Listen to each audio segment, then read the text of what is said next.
ay nagbabalik at bibigyan ko kayo ng kaunting kaalaman tungkol sa global warming. Bibigyan ko kayo kung bakit nangyayari ang global warming.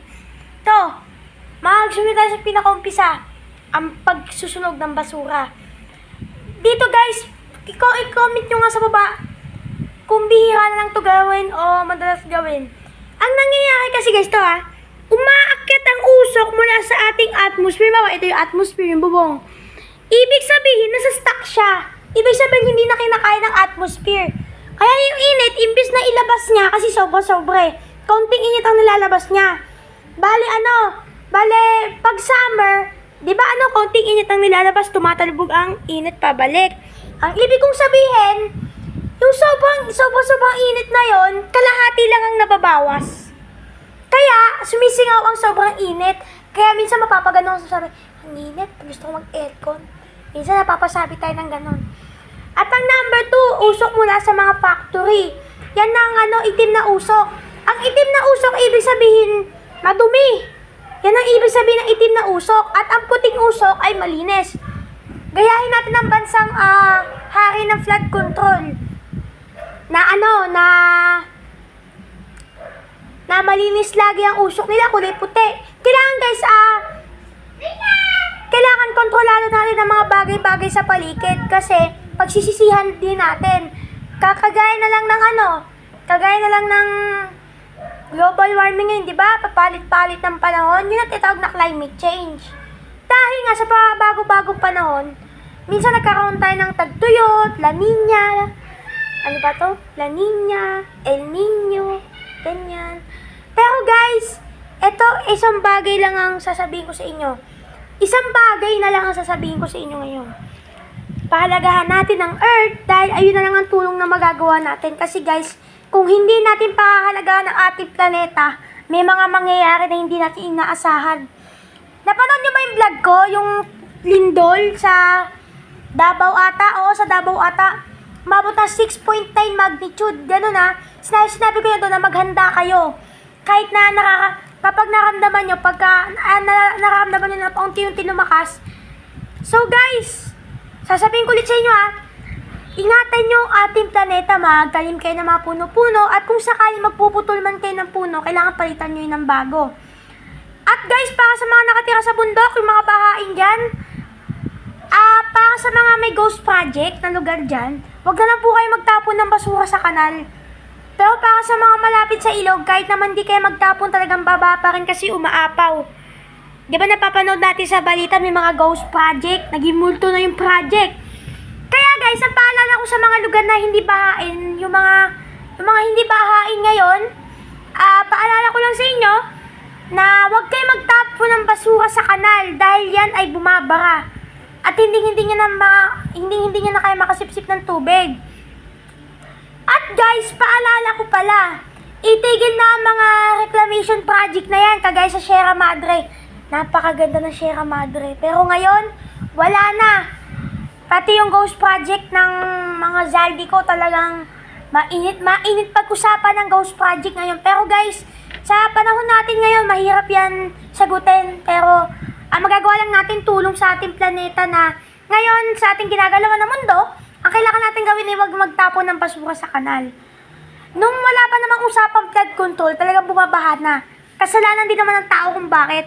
Mga mamamayan.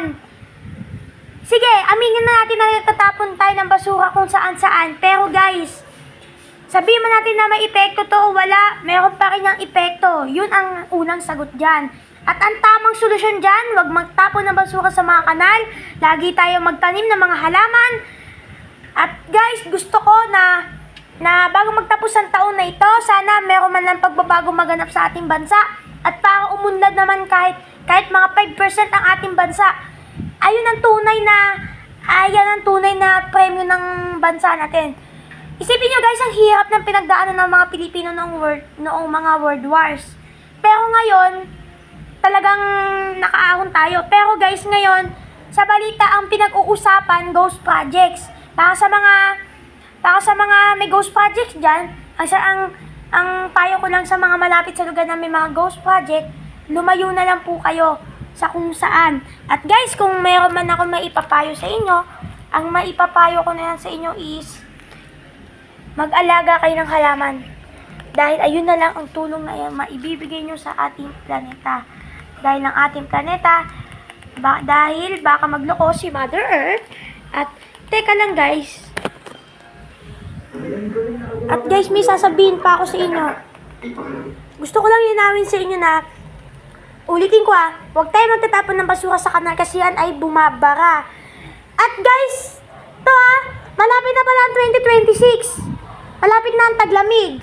Pero sa summer, sa taong 2026, pinapaalala ko na sa inyo, wag kayo magsasayang ng tubig. Dahil, oras na magkaroon ng water interruption, pagsisisihan nyo yan.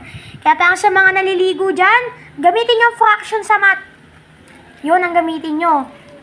Bale, ganito yun kalahating timbalan, bale, isang buhos, sabon. Depende naman sa inyo kung paano kayo gumamit ng sabon, tapos mag-shampoo kayo. Diba? Ayun ang tamang paggamit ng tubig. Kapag naliligo po tayo, dahan-dahan na po sa paggamit ng tubig. Guys, tandaan nyo, ang importante, ligtas ang tao. Guys, papalala ko lang, ang buhay hindi na napapalitan. Kaya kung may mangyari mang sakuna sa ating mga tao, huwag na pahalagahan ng gamit. Ang importante, ligtas ang pamilya.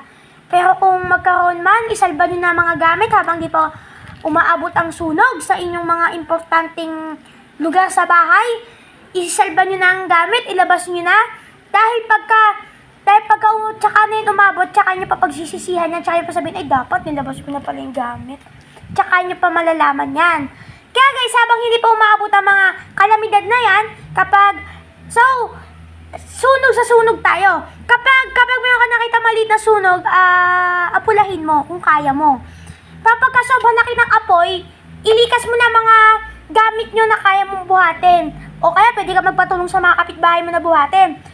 At saka, kung sakaling mas lumakas ang sunog, pwede tayo tumawag ng emergency sa BFP o sa Bureau of Fire Protection para tutulong. Wala na ako nababalitan nagkakaroon na ng sunog at yan dapat ang gusto kong marinig na wala nang balita sa sunog kasi oras na may mangyaring ganyan. Guys, sinasabi ko na sa inyo, mag-ingat kayo sa mga ginagawa natin. Kasi kaunting kamali mo, hindi mo na mababalik lahat pagsisisihan mo. So guys, ito na ang huling kong sasabihin bago magtapos ang video na to. Alam nyo guys, bakit nagsisisi ang tao? Kasi sinasabi niya, ay sana hindi ko muna ginawa yun kasi nakakainis naiinis ako sa sarili ko. Kaya pinagsisisihan mo yun. So guys, dito na nagtatapos ang ating vlog. Mag-iisip po na ako ng title nito.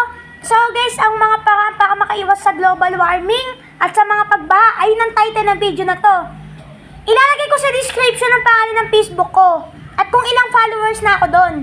At ilalagay ko rin sa description yung mga playlist ko kung saan nakalagay ang video na to. So guys, dito na nagtatapos ang ating video. Huwag kalimutan ng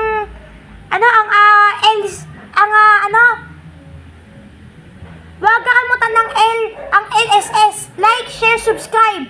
At pinutin mo na yung notification bell para notify ka kung may bago akong video. So guys, God bless sa inyong lahat. Paalam, dito na ako magpapaalam. Ang ibig ko sabihin, papatayin ko na ang video to. So guys, ito ang post ko ngayon sa araw na ito. Ngayong Sabado ko ito i-upload. At guys, sana sa mga susunod pa na henerasyon, umunlad ang ating bansa kahit kaunti lang. Ang gusto lang natin mangyari, wala na mga korupsyon. Dahil guys, kapag pinairan pa ang korupsyon, wala mangyayari sa bansa. Matutuloy pa rin ang mga problema natin. Hindi tayo nalulubog sa baha, nalulubog tayo sa kakorupsyon na mga kurakot. Ikulong ang mga kurakot, ganyan nga kasabihan nila.